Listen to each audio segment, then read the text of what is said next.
Hello class, welcome to a Room 222 Photoshop tutorial. Today's project is the post-apocalyptic project. So we're going to be creating a post-apocalyptic photo that looks like this. So it has a man in a barren looking place with a tree and some crows. So that's what we're going to be creating. So let's minimize out of this. And we're going to pull up Photoshop. And there are specific photos for this project, and all of them are labeled post-apoc, so then that way you know what it's supposed to be. So to start off with, we're going to open up Gas Man under the stock photos, under People.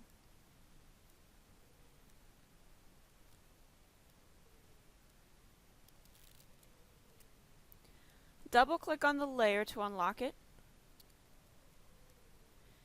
and then rename it Main by double clicking on the words on the layer. Once you have the main labeled for that layer, we're going to create a layer mask. And then on this layer mask, we're going to use the quick selection tool, and we are going to highlight or select the sky to remove it. We're going to make it fairly level, so you don't have to worry about like these trees or power lines or this railroad sign. You can get rid of all of those things, but we need to keep all of the man that we can. To zoom in, you're going to do Control plus, and to switch back and forth between the expand and the contracting selection tool, you just hold in the Shift key. And then to make your selection tool bigger or smaller, you're going to use the bracket keys.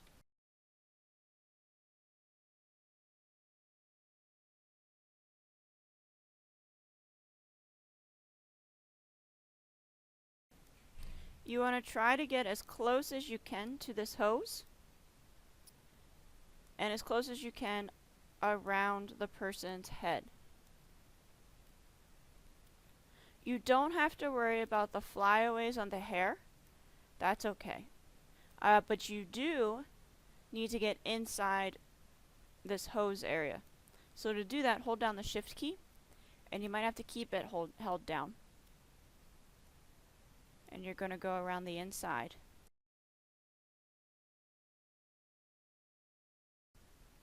And get it as close as you can. It doesn't have to be perfect, but as close as you can is nice.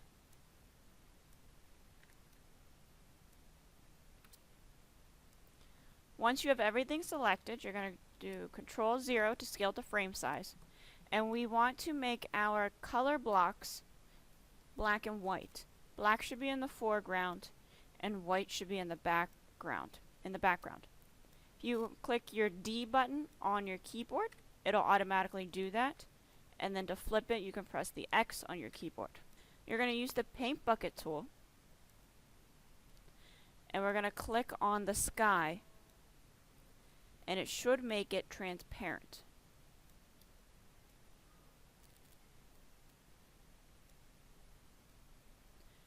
Then we're going to right click on the mask icon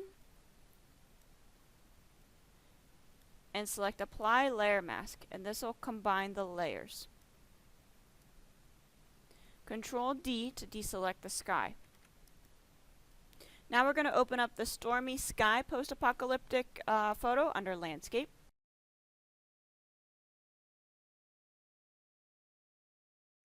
And then this is going to go under the go on top of the Gas Man photo, and it's going to become the sky. So what you want to do is you want to just pull this forward using your selection tool or your move tool. Move it over. And then this layer needs to go under the main layer. And then next we're going to resize it so it fits nicely behind there. And to resize it, you want to do Control T for transform. Hold down Shift to keep the proportions.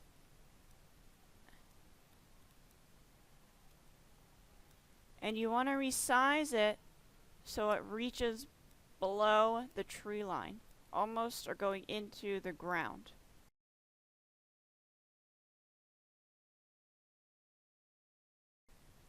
There we go. I like that.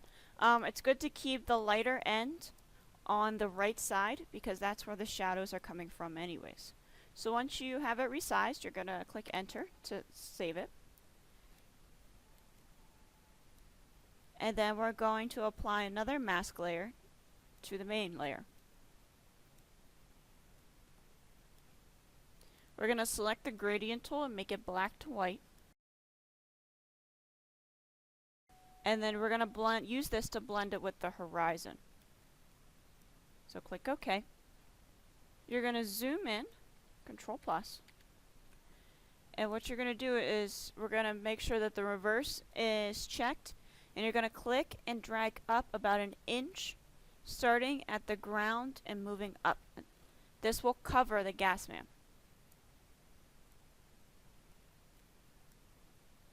And see how you can still see a little bit of this transparency? That might be the case for you. So what you're going to do is you're going to go down to layer 1, and you're going to do Control T, and you're going to move your sky down a little bit. You could extend it, just like so if you want, or you can physically move it down. But you don't want to see any of the transparent part of this.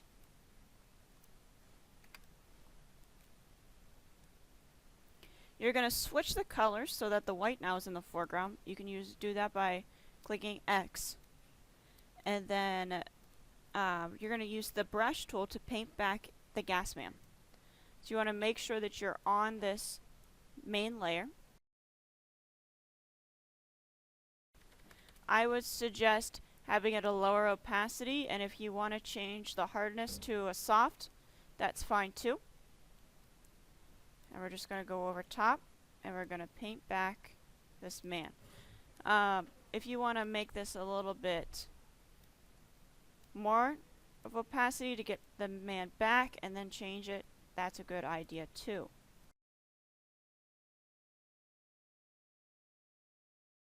To bring back the sky, all you do is you flip and make the black a foreground and the white a background. So now that I have the man, I'm going to change the opacity back down to like 40. And I'm going to make this a little bigger brush, and I'm just going to go over the skyline a little bit. Ooh. Just bring back some of the trees. Doesn't have to be much. To go around the edges of the man, you're going to Control plus. And you want to make your brush a little bit smaller. You want to try to get rid of a lot of this white. So you're going to have to really zoom in and make your brush a little bit smaller. And go around the outer edge of the man. May have to bring back up your opacity. But we don't want to see a bright white edge around him.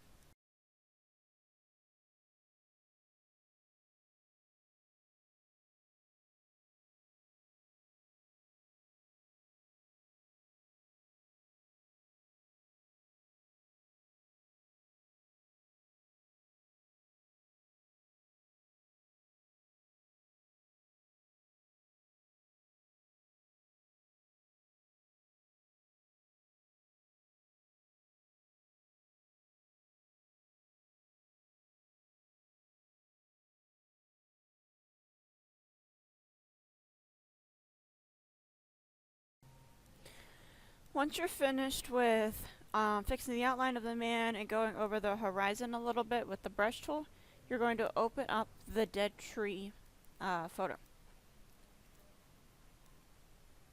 So that's under nature. Dead tree post-apocalyptic. Open. And we're going to pull this onto the other image. But before we do that, we're going to delete background eraser tool. This down here. And then anything that you don't get for whatever reason, you can always just use the regular eraser tool on the image. We're going to pull it forward, and we're going to drop it onto our post-apocalyptic photo.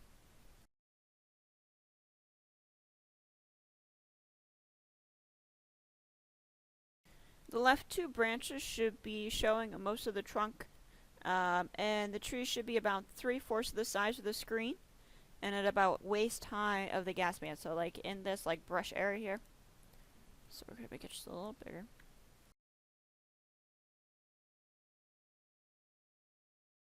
And we're gonna drop it right here.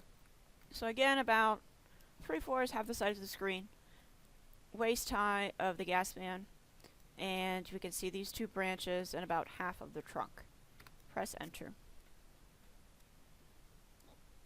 We're going to call the layer tree, and we're going to add a layer mask to it.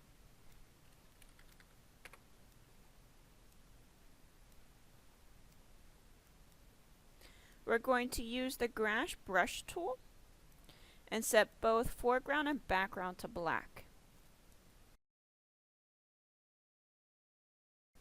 And then go to your brush tool, and we're going to click on the options up here.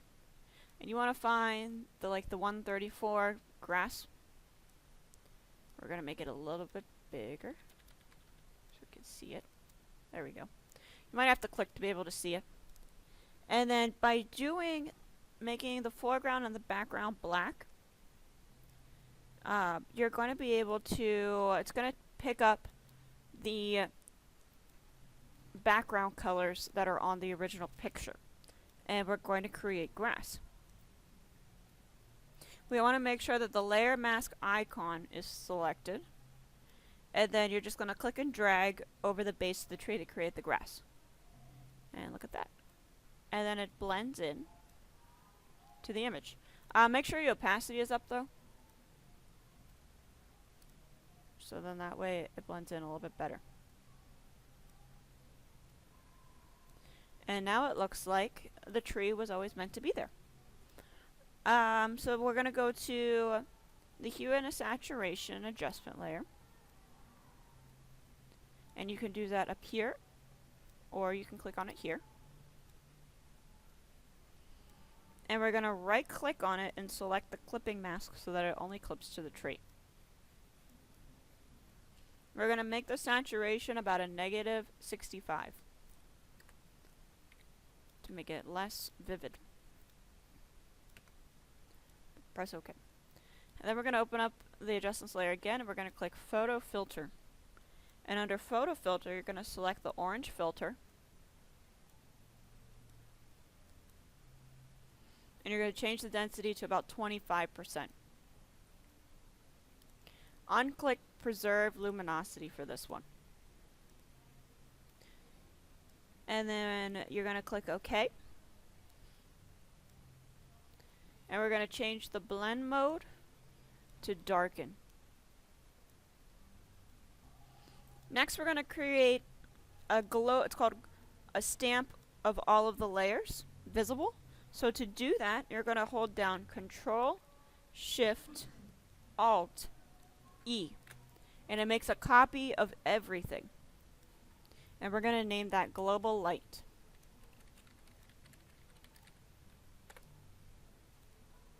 We're going to right click on it and change it to a smart layer because we can go back and fix it if we need to.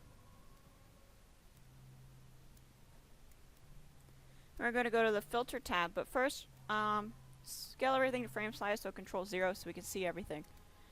And then now we're going to go to filter, and we're going to go to render and select lighting effects.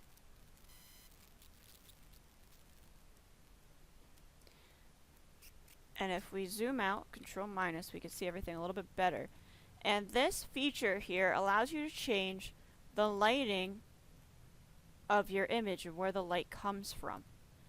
You can also move, so you can like move it this way. You can move it in.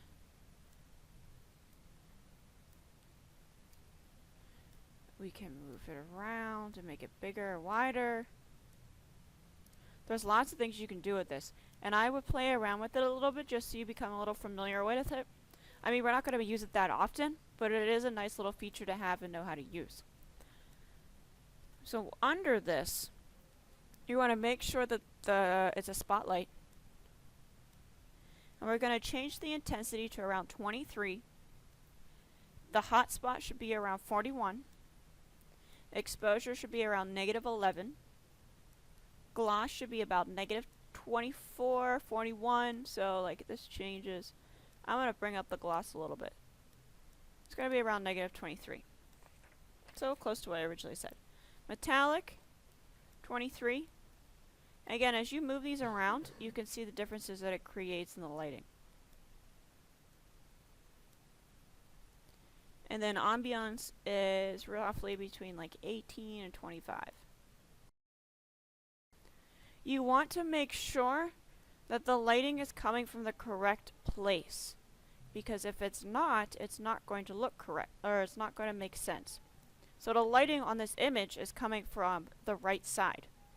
That's where the sky is lighter, the tree's shadows are like the light is coming from the right side of the tree, the shadows are on the left. The same with the image of the man. So that's what we want to keep similar. If your image starts to look a little washed out or anything like that, you can always go back through here and adjust the intensity, the hotspot, the colorized, so that it is not so washed out. The metallic feature, etc. Once you like what you have, you're going to click OK. And then we're going to add the crows next. So there's 2 crows, but we're going to duplicate one to have 3 of them. So we're going to go to File, Open, Animals. Crow 1 and 2. You can select both and do Open. And then we're going to pull each forward, and you're going to put them over on our post-apocalyptic image.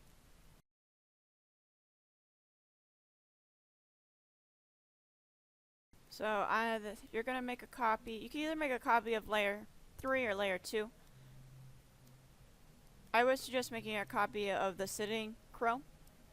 So to do that, do Control J. And I'm going to layer these crow 1, crow 2, and crow 3. So to start off, I'm going to get rid of crow 3 so we can't see it. And with crow 1, I'm going to transform it, but let's zoom in a lot. Okay, so Control T. So again, we need to be conscious of where the light is hitting. So the light is hitting the front of the crow, so therefore we have to flip it. To do that, you want to right click on it, you're going to flip it horizontal. And now we are keeping consistent with the lighting in the picture. Please make sure that you remember to do this.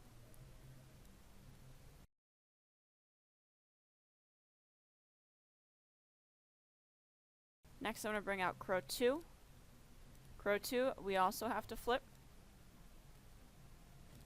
To do that, you have to make sure that Control T is selected.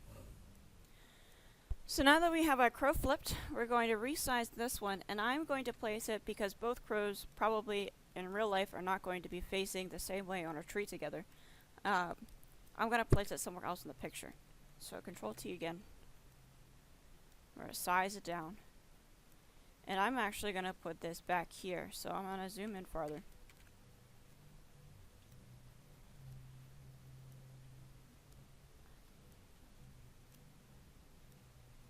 And we're going to make this tiny. And he's going to just be sitting right on the railroad tracks. And then we're going to bring back the crow 3. And we're going to size this one again.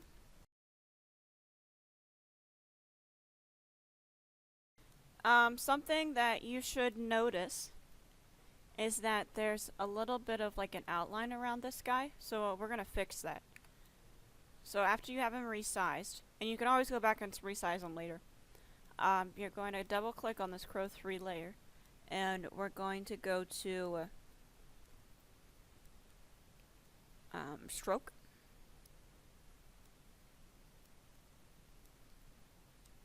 And we're going to click a color that matches the crow as much as we can. So you can always fix this later if you need to.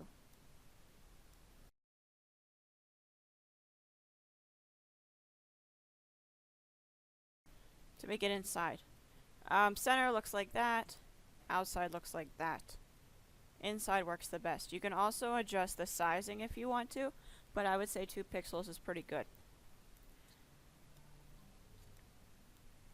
And then you're going to click OK on that one. You can also change the blend mode. So if you go back to here, blend mode, multiply. And then again, if you need to go back and change the colors a little bit, you can. Now click OK. We're going to go back to crows 1 and 2, and we're going to apply a little bit of a shade at the bottom. So Control plus to give a little bit of a shadowed effect where the feet are. So to do that, we're going to go to the brush tool. We're going to make it a soft brush. It's going to be black. We're going to make it a lot smaller. And you're going to lower the opacity on this as well to like at the 40s. And we're just going to color a little bit underneath. Or do the same thing for crow 2. And if you do it on these layers, if you would move the crows, it'll follow the crow with it.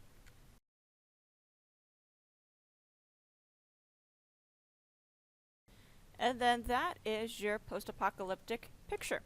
If you want to add another photo filter to it, you absolutely can. So at the top, you can make it like a sepia. If you want to click preserve the luminosity, you can, and it gives it a little bit more of a colored effect. And then once you are finished, you're going to go to File, Save As. We're going to go to our Finished Projects folder.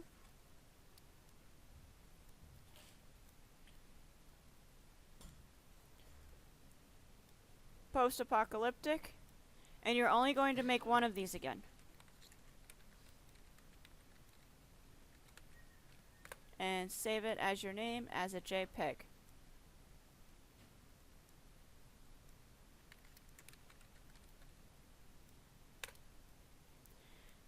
If you have any questions, let me know. Otherwise, off you go.